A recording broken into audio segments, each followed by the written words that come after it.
hub, and spoke. Audio Collective. Print is Dead is made possible with the support of MagCulture.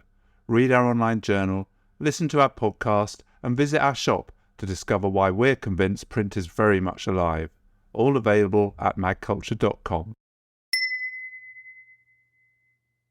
So print is dying for different reasons. The internet is sometimes amazing and other times it's very strange to me. And sometimes things like Instagram, someone I've worked with quite a few times, Gigi Hadid is very famous. She has whatever it is, 80 million followers. And when she posts what I would consider not a great shot of herself trying on a new pair of sneakers, you get 3.8 million people saying, fabulous, amazing, incredible, you're a goddess, you're amazing, incredible, wow.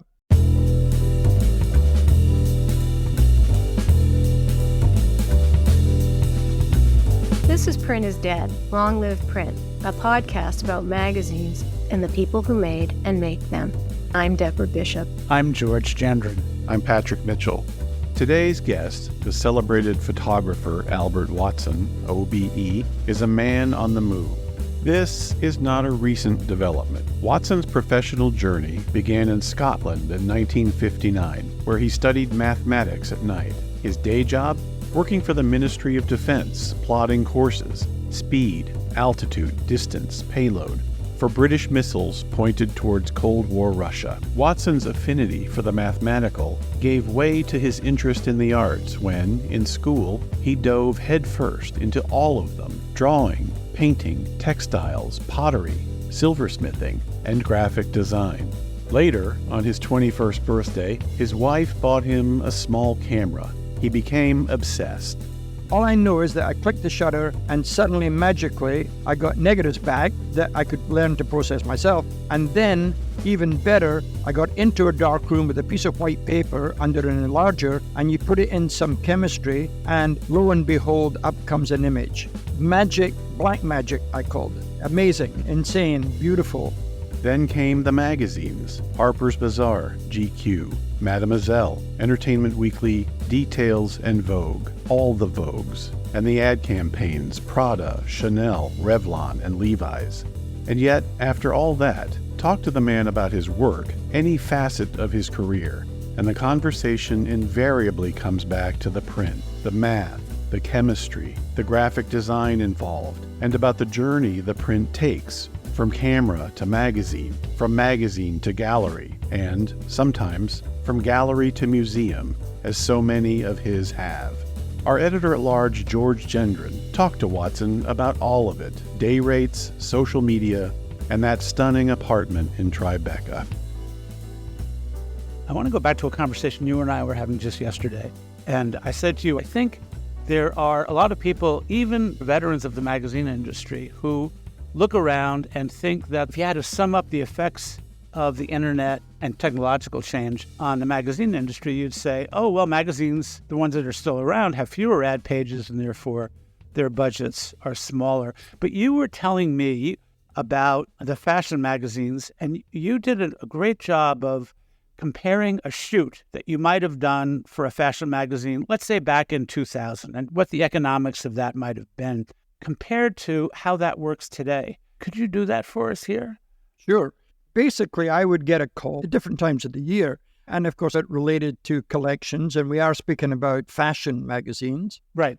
I would get a call from a magazine and they would say, where do you want to go this winter? Now, what they mean by that is, where do you want to go where there's some sun and you can get up in the morning at 7:30, 8 o'clock and then work until, 4:30 in the afternoon.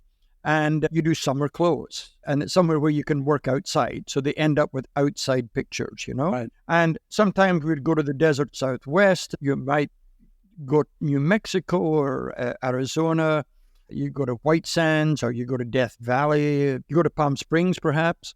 And you would go to these locations. And basically, what would happen is a model would be flown in from Paris, maybe New York, could be London. Makeup artists could come from Paris or New York. Once in a while, there'd be somebody in LA, and you fly them all in to, let's say, Death Valley. And we arrive there on a Sunday, and then on Monday we do try-ons. And in the olden days, we did Polaroids, or nowadays you do a digital file, and you try on all the clothes to see where you're going, what you're doing. You would have a heads up about that. So now going to the economics of that, of course, there's a hotel, there's food, there's road transportation, there's the hiring of a vehicle that we would be in. Sometimes it was better for us to be in a van, not a, Winnebago type large vehicle. It was more flexible. But there was a large budget. And in the end, I'm sure it cost the magazine thousands of dollars to do that. What was your day rate back then, Albert? The day rate for a magazine could vary gigantically. Back then, you would probably be looking at maybe $750 a page, and then maybe $1,500 for a cover or something like that. And you might do 18, 20 pages. So in the end, of course, it was nothing like an advertising rate. The important thing was it didn't cost me anything. Nobody ever said, oh, by the way, you have to pay for this shooting. Right. Right. And although we're now laughing, that unfortunately is where we are now. Magazines don't have any money at all because the advertising is down. Magazine numbers are down. Things are at a critical state right now where magazines have a very hard time. And there are small groups that do independent magazines, that do art magazines, and they might do them with quite nice printing. And sometimes they do 4 magazines a year, sometimes 2 a year. They're underground magazines, and you have a lot of freedom. But of course, for them also, you have to pay for the shooting. And that's one thing that's changed. So sometimes a young photographer has to save up, and he has to beg favors and ask assistants to work for nothing, and models to work for nothing, and hairdressers to work for nothing. And you're certainly not flying to Palm Springs and staying in a hotel. So that's changed. Now, another side issue of all of this, we're discussing print is dead and magazines and so on, et cetera, et cetera. Magazines are failing now all the time, and their numbers are catastrophically low. But another slight issue is that the fashion business in general is on life support. There's a problem right now because a lot of the fashion business is dying, and a lot of it is dying because young people in general are not so interested in fashion. They're a little bit more interested in styling. Yeah. And I think I mentioned to you that I photographed in a high school 20 years ago, and there's a high school near me right now. And when you look at what the kids were wearing 20 years ago, I still have the pictures, and you see what they're wearing now, guess what? It's pretty much the same thing. And now the vast majority of the girls in the school, of course, wear jeans, and they wear hoodies or an anorak because it's obviously warmer than a hoodie. Basically, fashion is slowly but surely grinding to a halt. And what you're seeing right now in fashion is recycling's going on a lot, but the overall mass change of fashion doesn't happen anymore. So if you start looking at the way kids dressed in 1952 and looked at the way they dressed in 63 and then 68 and 69, there is a vast difference between the overall style of young kids and what they're into and what happened with the change in music and so on. So going back to everything, print is dying for different reasons, you know?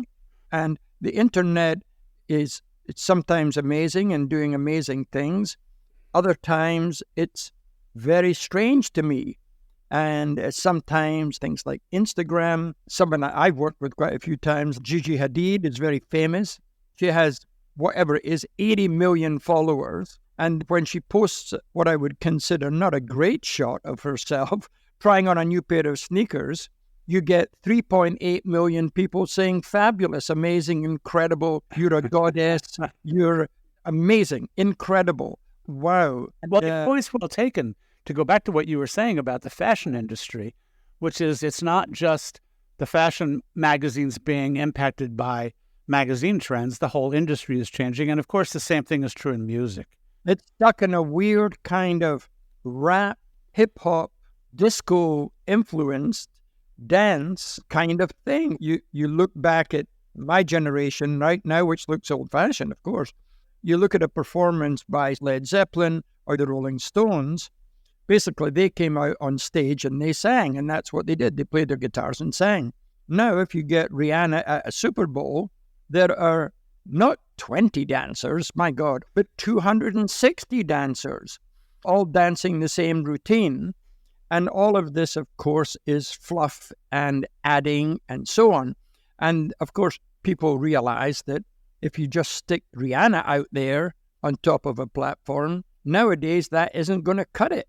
Especially if she was 5 months pregnant, that's not going to cut it at all. She's not going to be able to dance much. And therefore, there's a lot of stuff right now that's covered up with fluff and decoration, a bit like a Christmas tree, you know? So when you step back and think about this from your point of view, as a photographer, as I would dare say, a fine artist, what impact does this have on you creatively? Well, many photographers are different. They're different types of photographer.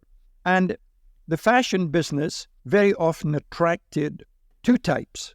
Attracted people, in the end, really wanted to be fashion photographers. I mean, they loved fashion. They loved the fashion business. They loved the buzz of fashion, the glamour of fashion. What photographer comes to mind that really symbolizes this kind of photographer for you? I would say someone who loves fashion and loves the fashion business and could easily be a fashion editor and who is a brilliant fashion photographer is Steven Meisel, because he understands the difference between a bronze eyeliner and a charcoal eyeliner. He would research things very carefully from the fashion perspective. Now, another type of photographer that worked in the fashion business, a good example of it, would be Richard Avedon. Richard Avedon, strangely enough, to me, was not a fashion photographer, but he was a photographer that enjoyed photographing fashion. What am I saying? Is it not the same thing? It's actually different. Because in the end, Stephen might have had a hard job doing the West project that Avedon did. Or Stephen might have had a hard time photographing New Guinea warriors that Irving Penn did. Irving Penn was another photographer that enjoyed working in the fashion business. Well, let's put you in this category. You would have had a hard time doing Vegas, the Strip. I was somebody who enjoyed photographing women, and the fashion business was an obvious entry to that. And I did a lot of homework with fashion to understand fabrics, the light on fabrics, an obvious difference between, a silk chiffon and a polyester nylon chiffon, and so on. I did do the homework on that. My photographs in fashion were always based on pure photography. And sometimes I had difficulty with fashion editors. Grace Coddington once said to me, "Be careful with your pictures. They're becoming sometimes too strong." I'm a big fan of Grace Coddington. She was a brilliant fashion editor, and she was really in touch with fashion. And I knew what she meant, because there is a certain point where there is a key ingredient that should really be in a fashion picture, where it should have a sense of fashionability. In other words, the photography should have a sense of fashionability. And maybe the best compliment I ever got, Franca Zazzani, who was a great editor of Italian Vogue, when I had an exhibition in Milan, I had done so many pictures for her, and she was never a big fan of the pictures. She would always prefer a Steven Meisel picture. But the biggest compliment I ever got from her, she said, "When you did the picture for me, I was never that crazy about the pictures. But now I see them in the Museum of Modern Art, I think they look better." This is a funny thing, because at that point, you say, what is the difference? The difference is there's a journey that a photograph takes from the camera to a print that's printed in a magazine. You can do a picture for a fashion magazine and it can be totally successful. Everybody loves it. Hairdressers love it, makeup artists love it, fashion editors love it. Everybody loves it, and it's successful. And I had done a lot of that work. The work was at that time very successful, and it wasn't so photographic. It was more driven by what a magazine liked. I found out what they liked, and I would do that. The problem was the journey a photograph takes from the camera to a magazine, and then there's a big quantum leap something can look fabulous in a magazine, and then you say, okay, now I'm going to put it in a coffee table book, right? What I suddenly realized that lots of the pictures, when I came to doing my first book, Cyclops, I looked at all these fashion pictures that were so successful, and I suddenly realized when I put it into a book format, it didn't look so good. And I was like, why is that? I did a good job on it. I think everybody loved it, but it doesn't look fabulous. It doesn't look amazing. Quite honestly, it's not good enough for a book. And the journey that photograph takes, it then takes another quantum leap and ends up in a frame on a wall in a gallery. That's another leap it takes. And then it suddenly looks different there. And then it takes the final leap, you might say, into a museum wall. And a museum buys it, whether it's the Getty or the National Portrait Gallery or something like that it makes it all the way. So there could be a point that you might say to a fashion photographer that he may not have that interest of the coffee table book, the gallery and museum. And if it does make the final journey that way, then he might say, well, yeah, that's pretty good. I'm happy with that it made the journey. Whereas there were other photographers, that was their goal right from the beginning. Every time they picked up a camera to work for a fashion magazine, that was their goal. They were hoping that every damn picture ended up on a museum wall. And so you were always looking for that. And I made that transition into that in the 80s. So my handheld, snappy girl eating a banana type of picture that everybody loved suddenly developed into stronger pictures. Hence the comment by Grace Corrington. And in other words, your pictures are looking a bit heavy. So the good news is your pictures are getting heavy. The bad news is your pictures are getting heavy. So several times you talked about, quote, the journey of a photograph, which was really interesting. I've never heard it put quite that way before. But now I want to talk about your journey. And I want to start in Scotland. In your book, Creating Photographs, the book opens with a wonderful statement. You said, I was born in Scotland and I went to school outside of Edinburgh, and I had a very ordinary childhood, and my mom was a hairdresser. My father started as a professional boxer, but then he became a physical education teacher. Yeah, well, in the book it just says, my mom was a hairdresser and my dad was a boxer. And I thought, well, where I come from, that's not an ordinary upbringing, having a father who was a boxer. Yeah, but then a little bit later, of course, he became a physical education teacher. Yeah. So that was a little bit more normal. So you have, if you move on to your education, a very interesting and unusual education in terms of your background that you can see manifest in your photographs even today. And so could you talk a little bit about graphic design and filmmaking, your education and the impact that it has on your photographs? Sure. I'll do this very quickly, in less than 60 seconds. The first job I had in leaving school, I worked for what was called the Air Ministry, which is the Ministry of Defense.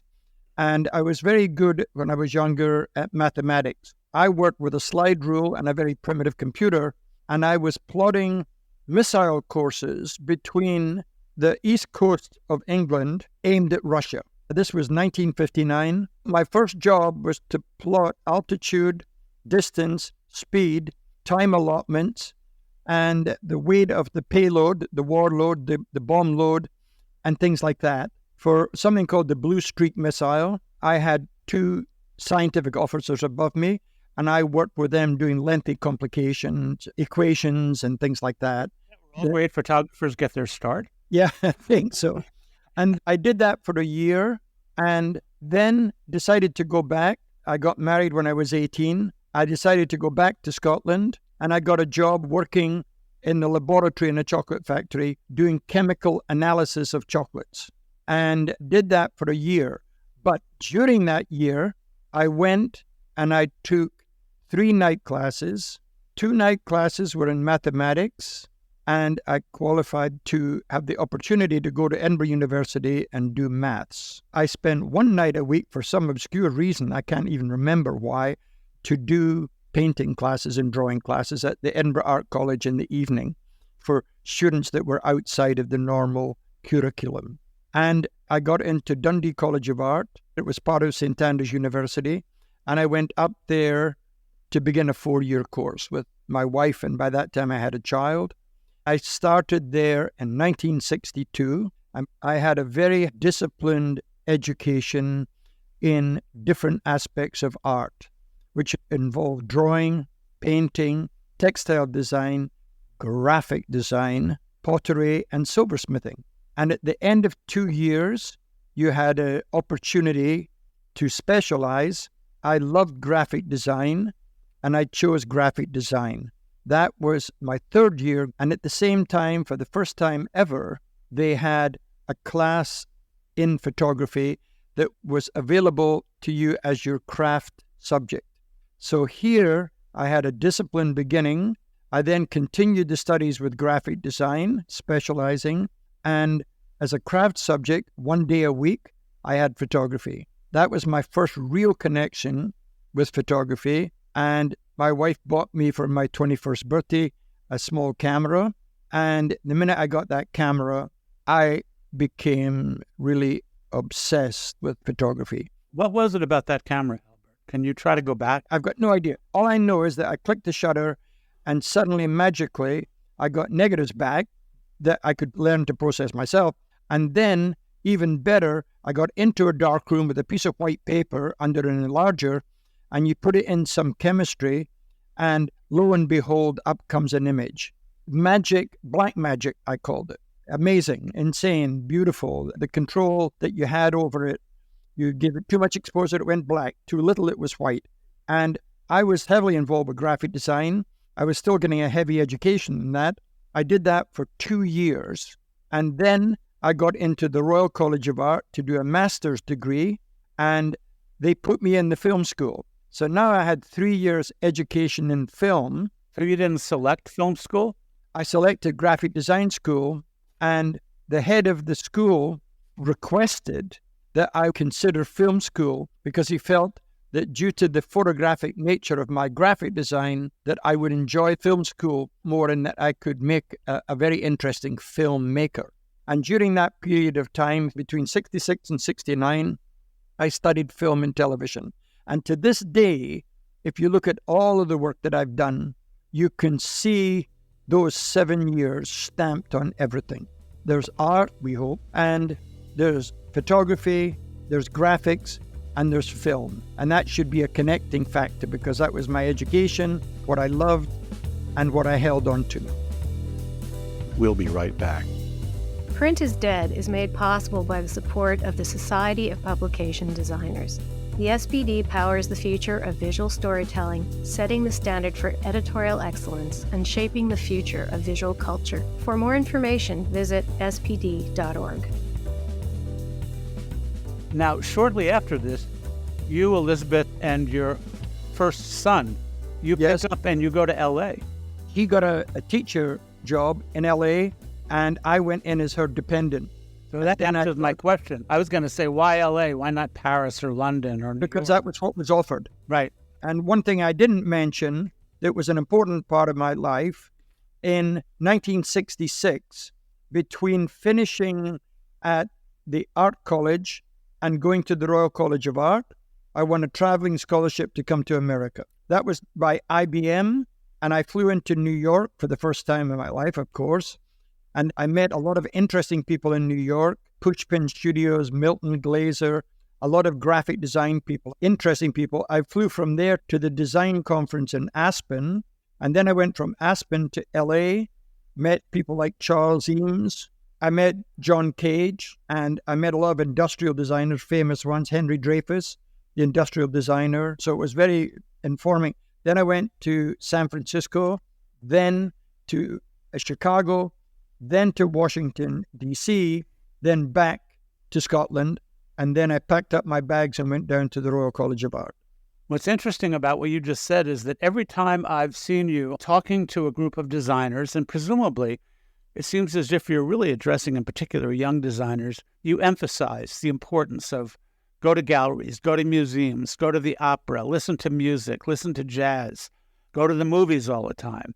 The importance of having kind of a liberal education, if you will, when it comes to culture.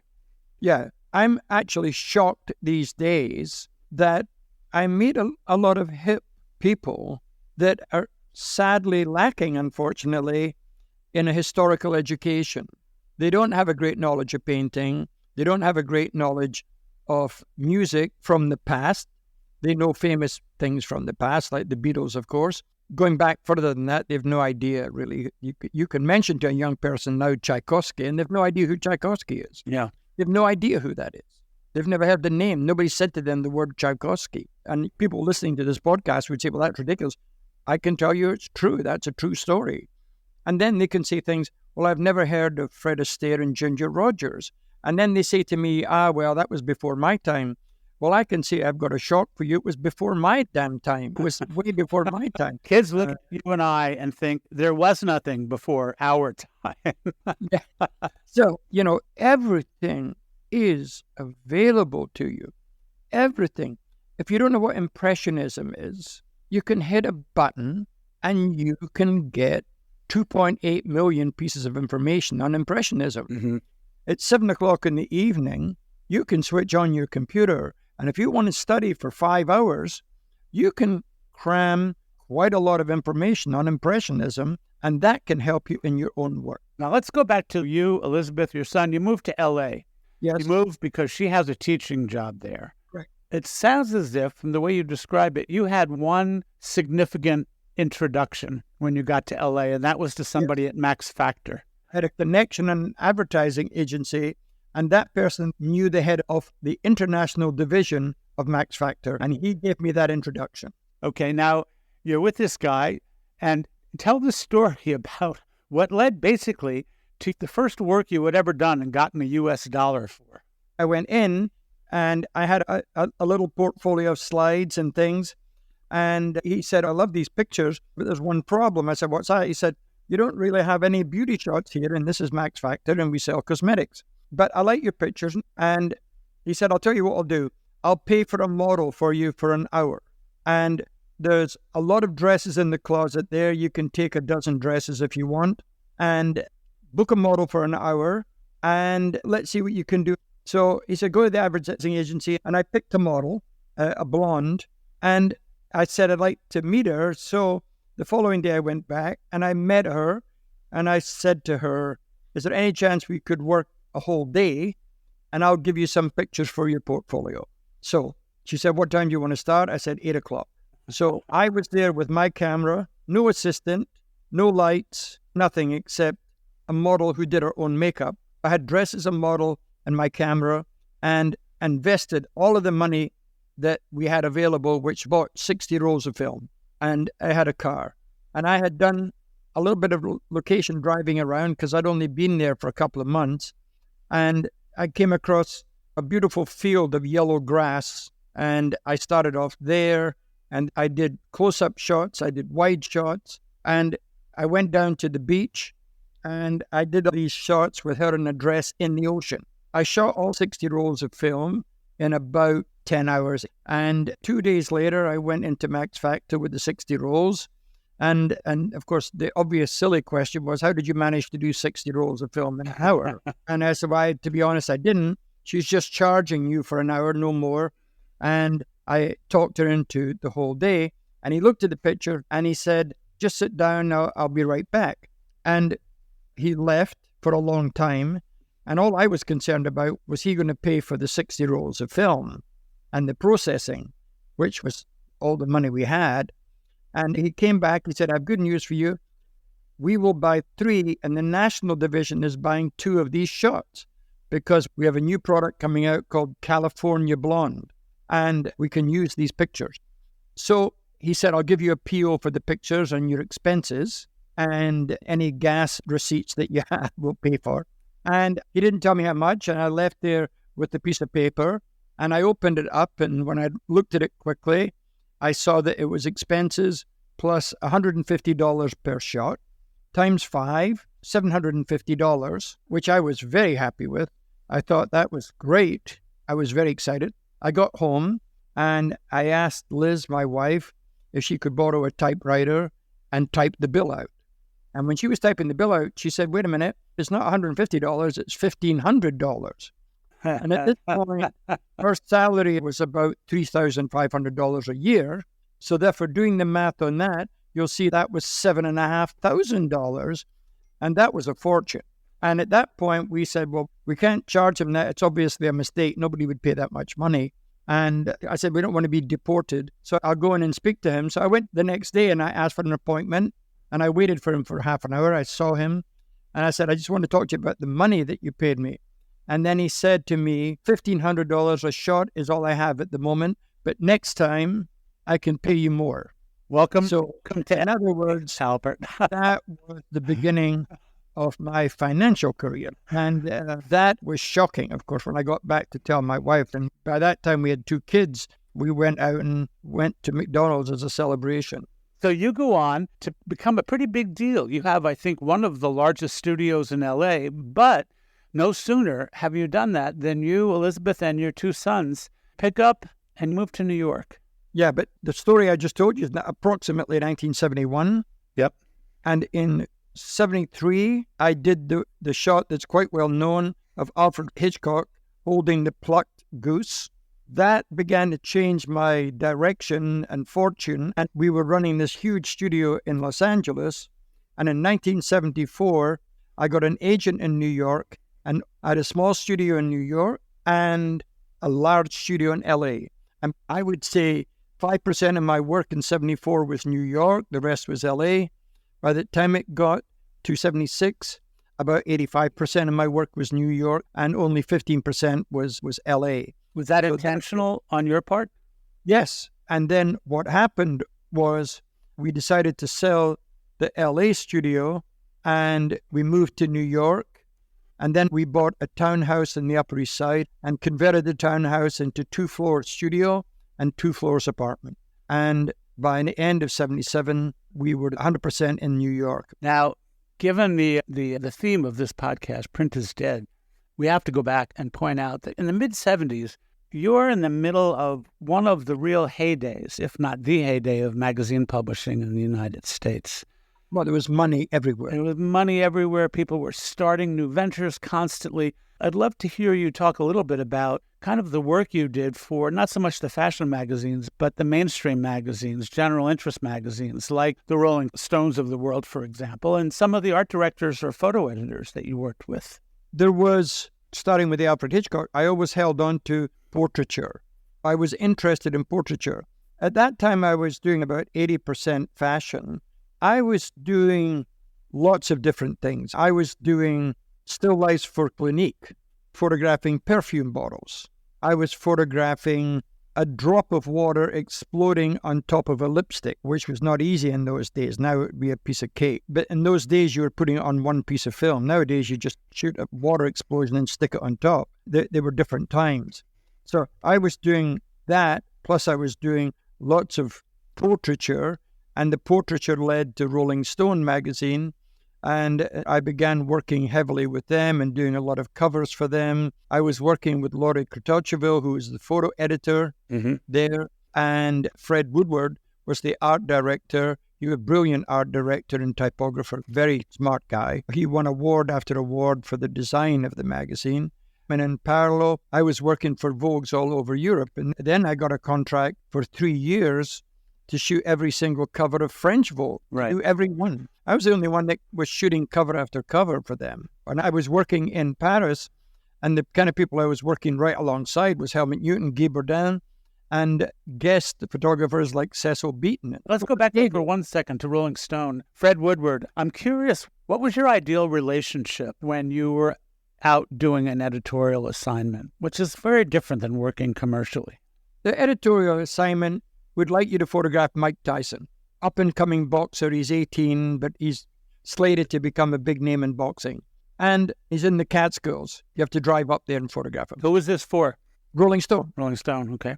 So that was how the commissions are done. I shot for that issue, which was the 25th anniversary issue, which we did the cover for, called The Heroes of Rock and Roll. And every photographer was allocated a certain number of people to photograph. I got Mick Jagger, Chuck Berry, B.B. King. They asked me to photograph Graceland, and I photographed Elvis Presley's gold lame suit, which is the one they put on the cover. Yeah. And a lot of these things were different kind of commissions. You had great freedom. They just expected a great shot of Mick Jagger or something interesting of Mike Tyson or B.B. King, and I suggested to them that I photograph him in concert. So I went up to Connecticut where he was playing, and I did concert footage. Albert, for younger listeners who never saw the Mike Tyson cover, explain that shoot, because that was brilliant. I don't think they used it on the cover, because at that point, Mike Tyson was a big-ish name, but it was up-and-coming name. So the Mike Tyson cover, basically, he had an amazing physique, and he was easy to photograph. I did portraiture on him, and just towards the end, I got the idea, because my father is a boxer, once said, a really good boxer has a really good strong neck. And if you have a good strong neck, there's less chance that you're getting knocked out. So I asked Mike to turn around, and I photographed the back of his head with his neck.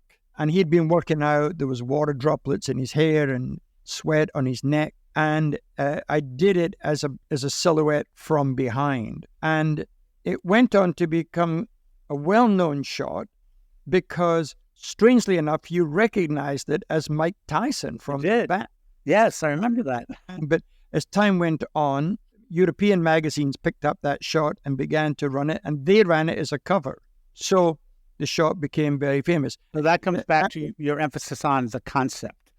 Right? Yes, sure. An idea. In the same way that Harper's Bazaar, when they asked me to photograph Alfred Hitchcock, they asked me to photograph a goose, because he was giving a recipe for a goose for the Christmas issue of Harper's Bazaar to the magazine, because he was a gourmet chef. And they asked me to photograph him holding a plate with a roast goose on it. And that's when I said to them, isn't it better that we take a plucked goose and he's holding it by the neck like he strangled it himself? It seems more Hitchcock. And I can also put some Christmas decoration around the neck of the goose to make that a little bit more interesting, because it's a Christmas issue. And the magazine loved that idea, but that's concept. Also, for a young photographer, you're just happy to get a damn job. So in the case of Alfred Hitchcock holding the plate, in the end, I would have tried to get it together to have the plucked goose with the head and all of that, as well as the plate, if they'd insisted on it. But luckily enough, they said, we just love the plucked goose, forget the plate. So I was able to concentrate on that. Graphic design training was part of what that was. In other words, it's concept training. And I'm not saying that every single damn thing has to have a brilliant concept behind it. It comes in handy once in a while. But a lot of your shots, one of the most photographed actors in Hollywood is Jack Nicholson. And I think my favorite photograph of Nicholson ever taken was a Rolling Stone cover you did. It might have been your first Rolling Stone cover. And you photograph him up in Aspen. It's snowing. He's sitting outside covered with snow. And you captured that Jack Nicholson shit-eating grin that he gets, that little boy grin. It was taken in the garden of his house in Aspen. I turned up in the morning at the time that we were given, and he answered the door. And he was like in kind of a rumpled T-shirt with shorts, with his hair all over the place. And he said, "Who the hell are you?" And I was there with my assistant. And I said, "Well, we're here from Rolling Stone." And he said, "What for?" I said, "To photograph you." And then he was like, "Really?" And he said, "God, that's right. That's today?" I said, "Yeah, it's today. We came from New York." And then he said, "Oh, you better come in. You want a coffee?" So it was nice. And then, just as we came in, we arrived, he looked out the window and he said, "Oh my God, thank God." And it started to snow. Aspen had a problem because they didn't have enough snow. And Aspen without snow was not good. And it just started to snow heavily. And he was just jumping up and down. He was like a kid with the snow. And we then went out in the garden. He put on a jacket and a scarf and his hat. And he went out in the garden and he was sitting there. And I said, "I need a little bit more snow to make sense of it." He said, "Sure." Then he went into the house and his housekeeper arrived. And he said to the housekeeper, "Cook these two boys some bacon and eggs and give them some coffee," which they'd already given me. "And I'll go out and sit in the snow." So I actually sat in his kitchen having breakfast outside in that chair, just quite still. And I went out a couple of times and said, "I'm almost finished." He said, "Don't worry about it. It's fine." And then I went out. And of course, by that time, he had quite a lot of snow on him. And the snow was lying in the ground a lot and so on. And I did that shot. That was the scenario behind it. That was a great photograph. I've photographed him several times. And I did the multiple mirror shot, which is, I think, equally well known. Yes, of course. Where you see him blowing a smoke ring. And that was a concept shot, when you set up 8 mirrors like that, and Jack Nicholson's face suddenly appears on 8 mirrors in your camera at the one time, the concept, you can do that shot and he can come in and you can get him out of there in 5 minutes and you have the shot. Yeah. In other words, when you have a concept like that, then it helps you create a powerful image that's original. That came in very handy with somebody that we were very close to at Inc. magazine, Steve Jobs, who notoriously hated seeing images of himself and hated being photographed. He detested it. And you ended up with an iconic image of him that was everywhere when it was announced that They used that as the obituary picture. Yeah. Apple did. And he loved that picture. He told me he loved it. And of course, I thought he was just being nice, like, oh, I'm glad you like it. But then apparently he kept that Polaroid on his desk. And he said, when I go, use that picture. And they called us the day he died for the picture. And then later that night, it popped up in my phone that he had died. We'll be right back. Stack, the independent magazine club, delivers a different publication every month to our subscribers all around the world. You never know what we're going to send next, but you do know it will be a beautiful, intelligent, independent magazine that deserves a place on your shelf. We'd love to start sending something your way, so go to stackmagazines.com to sign up and start receiving a surprise magazine every month.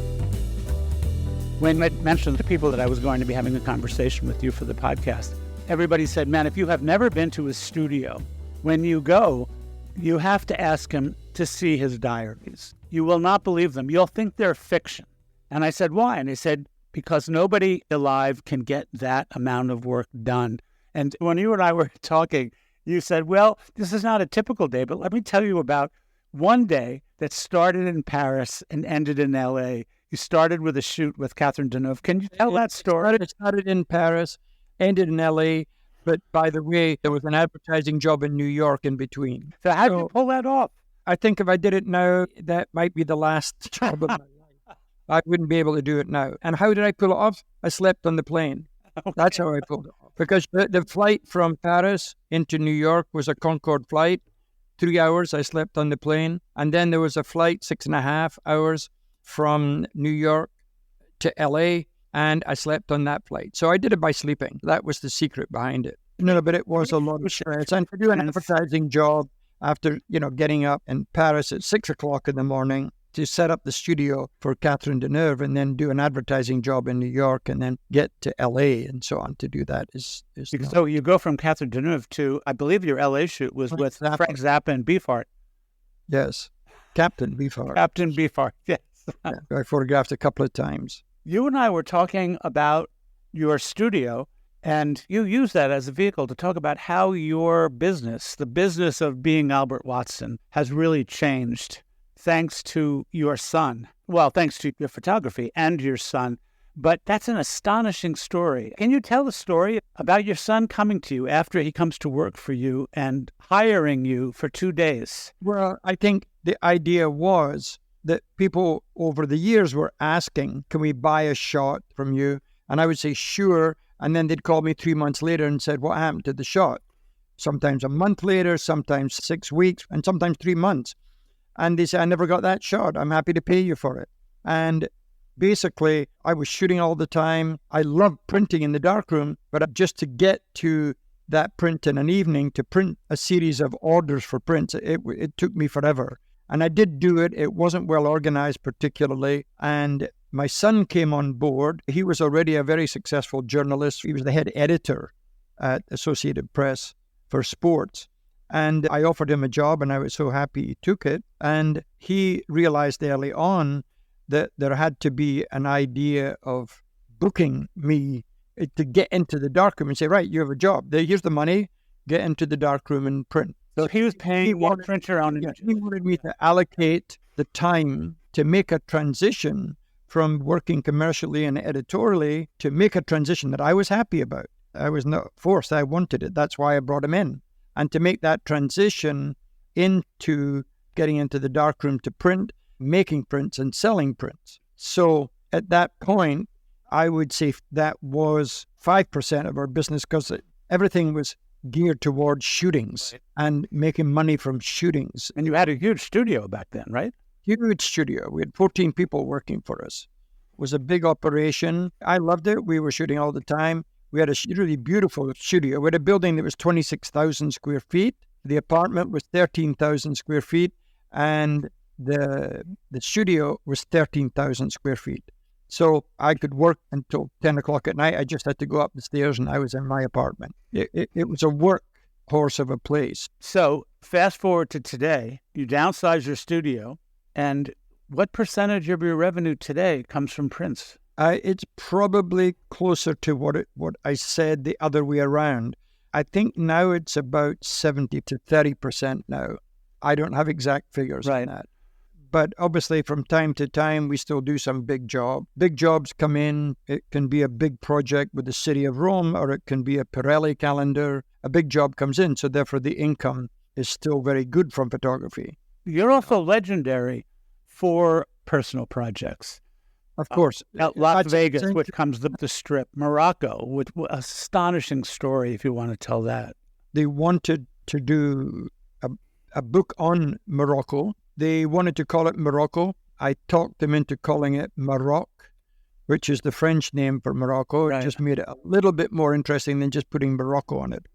And it's a very tricky thing. Let's say you were asked to do a book in Paris. Then you got to photograph the Eiffel Tower. If you do a book on London, then you got to do Big Ben. If you do a book on Rome, you got to do the Colosseum, and so on. So you got to do Morocco, then you got to do camels or something. So to do an intellectual book on something like that, you have to be very careful. You have to have a plan. You have to do a lot of research. That was the last big job I did on film. You know, a big job. I did lots of jobs on film after that, but this was a bigger job. And it was sponsored by the then prince, who was shortly to become the king of Morocco. And he was involved in the project and very supportive. And it was great fun to do. He said, I have 2 jets. If you need one, why don't you just fly all over Morocco in my jet? It's much quicker for you to do that. So the project was well financed and well put together. We organized it well, and we had very good support. So it was a dream project. And the interesting thing that happened at the end of it, they had done a book in the previous year. A photographer had done Cuba, and this was meant to be part of the series. And when I was working on the post-production, the Cuba book came out, and I thought it was terrible. Not the photographs, but I thought the production on it was horrendous. It was a kind of a cheap paperback, and it was not good quality. The printing was not good quality. I was shocked. And fees had already been allocated for me to do the project. So the only way that we could get out of it was we took our fee and put it into the book itself. So we turned it around, and instead of this being printed on a cheap lithographic system, it went on a 10-color press. It went on a press that had 4-color black and white. It had 4-color, and it also had 2 plates of varnish. So we put the money back into the project, didn't make any money at all, but we ended up with a very well-done project. Even the cover was what they call a French fold cover, which is folded back on itself so that it doesn't tear at all. It was actually a beautifully printed book, beautifully put together. I did a lot of the design, but I didn't do the typography. I had a very good typographer come in and do that. Given the span of the kind of work that you've done, in almost every category of photography, you look at your career, and how can you not ask the question, what advice do you have to a young person today who has discovered that black magic that you talked about the first time he or she picked up a camera and wants to pursue a career in photography, editorial, commercial? What advice do you have for them? Well, that's quite a difficult question, really, because are you prepared to give up just about everything? You say, you don't want to put all your eggs in one basket. To do what I did, all the eggs were in one basket, and that was the photography basket. So there's a basket there labeled photography, and all the eggs went in that basket. I remember speaking to Peter Lindbergh once, and he said, what are you doing this summer? I said, I'm doing this job, that job, and then I have to go to LA and do a movie poster. And he said, but what are you doing for your holidays? And I said, I don't do holidays and very much. I take a week off at Christmas, and sometimes, if I'm lucky, the first week in January. And he said, but you don't take 6 weeks off in August, September, July. 6 weeks. I said, I've never done that in my life. And he said, oh, I can't do without that. He said, I need those 6 weeks to do no photography. And of course, I'd never done that in my life. I was kind of astonished that every year he took 6 weeks off, 6 weeks. And you say 6 weeks, 6 times 7, that's 42 days. Where did this come from? You hardwired this way? I think part of your life, you're pretty destitute and poor and worried about food for the family. When you're destitute and worried about money year in, year out, year in, year out, and that goes on for 11 years, 365 times 11, a lot of stress. So therefore, I almost never turned down a job. Right. And someone would say, well, your son graduates from university tomorrow. Are you going? And I said, well, I'd like to, but I'm busy. You know, as far as my kids were concerned, the bad news is your father's not going to be there. But the good news is you won't have a student loan program. Yeah. You know, that's the good news. How did Elizabeth handle all this? I could never have done it without her. And I could never have done it with the support of the whole family. But especially Elizabeth, she was the one that was always encouraging and working and loved it when I was busy and helped me and did the casting. And she was the agent and booked in jobs, took care of all of the difficult stuff. And without Liz, it would never have happened. It would never have happened. I might have been an art teacher back in Scotland or something without my wife. Now, speaking of you and Elizabeth, I mentioned yesterday that I was absolutely enamored of your home on Warren Street, which I've never been to. I'll just repeat one more time, Albert. You've never invited me, but I saw it in the pages of the New York Times real estate section when you put it up for sale. I don't know, it was 2016 or something like that. And what I loved about it was not, you know, there were a lot of lavish places in places like New York, but it looked as if every square inch of that home, you and Elizabeth, intentionally designed. Yeah. And then I was ecstatic to hear yesterday when we were talking, you said, oh, we didn't sell it. We took it off the market. Yeah. Well, we didn't because, you know, it's 650 feet off the ground. And from it, I can see the Hudson. I can see the East River, the Empire State Building, the new Freedom Tower. I can see the Brooklyn Bridge. And there's a huge 2,000 square feet terrace. And the problem was we couldn't find anything that was as fabulous as that, really. That was a problem. And eventually you come to the point where you say, why are you moving at all? And you say, well, I want to move to a bigger place, a better place. But it was already a big place. It was already 4,000 square feet, you know, with a terrace that was 2,000 square feet. On top of that, it was enough. Enough was enough. We just didn't sell it. We're very happy we didn't sell it. And right now, I'm just redoing it, actually. It's going to be redone for the first time since we did it the first time. So it's now going to be done again. I can't wait to see it in person. It'll be spectacular. Very beautiful. A little bit more Zen and Japanese looking. What images of yours hang on the wall in your place? There's only actually 3 shots. I never pushed to put anything up on the wall there, but there were 3 that my wife liked. A comic strip series that I did of monkeys. It looks like a comic strip of monkeys, and there's a big print of that. There's another monkey in a mask where I persuaded the monkey to shout at me, you know, to scream at me. Well, I know that image. The combination of the monkey screaming at me with a gold mask on, I did a graphic treatment on that, an ink treatment. I've done a lot of work with inks and paint and so on, and combined the 2. And that's up at the end of a corridor as a big print. And then in our bedroom, which is next to the Warhols that I have, there's a large print of something called the Todd Motel in Las Vegas in color. Yeah. At night. And that's large in the bedroom. And if you remember the pictures, below it is a Bugatti couch. At one point, if I recall the New York Times article, you also had another photo from your book, The Strip, which was the car in the junkyard. Remember that? Oh, yes. Yeah. I think that at one point it was kind of pinned in the wall. We never had it there permanently like the other ones. And there's a beautiful Chinese painting, which I just adore, of a street scene in China at nighttime, oil painting. And I love that. It's beautiful. And then I have a couple by Cortez on the wall. Beautiful. There's the tulip in Mondrian's apartment. That's beautiful. I have that. And I also have Eugene Smith. So I have some photography, but not a lot. So here's my final question. Okay. When I was getting ready for the podcast, I revisited the New York Times a piece about your co-op. And there was that photo from the junkyard, kind of a beautiful dark maroon color. And it reminded me a little bit, don't be offended by this, of a Hockney. And it made me wonder, what photographers do you love? What photographers have you been influenced by? I was always fascinated by Richard Avedon and Irving Penn, like most photographers. I was very impressed by them.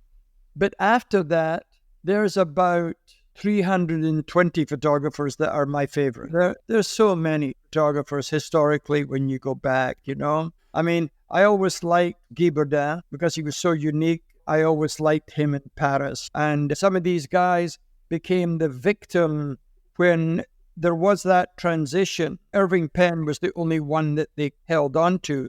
But if you remember, there was a period there where Vogue didn't use Richard Avedon. And Guy Bourdin's contract with French Vogue was not renewed. And of course, that instruction came from New York. And they said, we don't want these kind of pictures anymore. And the big thing that was beginning to happen was the cult of the celebrity. And that's something that we didn't speak about. But you look back at Vogue covers from the 70s, and a lot of them were models. You know, it would be this model, that model, and so on. But bit by bit, the cult of the celebrity began to creep in there more until celebrities began taking over. And it might be a supermodel, but it was never an up-and-coming model that nobody had ever heard of. Right. It would have to be Beyonce or something like that. And it began, as I was doing the contract I had with French Vogue, it began to come into that. And then it began to be me photographing Isabella Gianni or photographing Catherine Deneuve and so on. The cult of the celebrity began to creep in everywhere to every magazine. And as a piece of trivia for you, Alexander Lieberman was so excited. He told me about Vanity Fair, and he said Vanity Fair is going to be the Bible of the arts. It's going to be stories of every museum in America and every important gallery. And it's going to be about artists and the life of artists. And he said, of course, we'll also do musicians and opera singers and things like that. And they brought the magazine out. It was a reissue, of course. But when they brought it out, it was thick. And then next month it was thinner. And then next month it was thinner still. And it was going nowhere. And of course, they realized at that point that People magazine was selling 4 million a week. So they decided to turn Vanity Fair into a celebrity, sophisticated gossip with good writers, but there had to be something gossipy and so on. And it ceased to be the Bible of the arts. It became the Bible of gossip. Yeah, that's pervasive. The last vestiges were business magazines. Yeah, Sure. You had business celebrity, you know, it's everywhere. Well, yeah, it had to be Musk or Steve Jobs. I did a project for Fortune that was fascinating where I did the most powerful people in America, and Steve Jobs was one of those people. I did Bill Gates and Warren Buffett and Bernanke at Treasury, Condoleezza Rice. I did portraits of them. It was the power issue. So, yeah, it was all about celebrity. For more information, visit Albert Watson's website, albertwatson.net, or follow @AlbertWatsonPhotography on Instagram. If you'd like to connect more deeply with our guests, be sure to visit our website where we have complete transcripts of all our interviews, along with portfolios, archival photos, links, and other great information. Visit longliveprint.co/interviews for more. In other news, we've got swag. Yep, you can get Print is Dead merch on our site at longliveprint.co/shop. All purchases go directly to supporting the podcast. Check back often. We're adding new stuff all the time.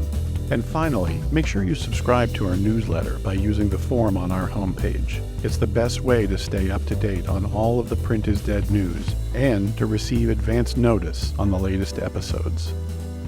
Print is Dead, Long Live Print is a member of the Hub and Spoke Audio Collective, a nonprofit association of audio storytellers dedicated to promoting and sustaining high-quality independent podcasting, including Ministry of Ideas, a podcast dedicated to investigating and illuminating the ideas that shape our society. An initiative of the Harvard Divinity School, Ministry of Ideas is simply the best podcast out right now, according to The Guardian. It explores topics like whiteness and class in America, selfies, meritocracy, comedy and politics, and the obsession with efficiency. MOI makes us think differently about the world. Learn more at ministryofideas.org. Print is Dead, Long Live Print is made possible by support of listeners like you. If you'd like to contribute to keeping the podcast going, there are 2 easy ways. 1, become a sustaining patron by making a monthly donation, or 2, make a one-time donation in the amount that works best for you. Visit printisdead.co/support for more information. Print is Dead, Long Live Print is a production of Modus Operandi Design. For more information, visit our website, printisdead.co, or if you're an optimist, longliveprint.co. Follow us on social media at printisdeadpod. Please give us a like and a review on your favorite podcast app. It really helps. Thanks very much for listening.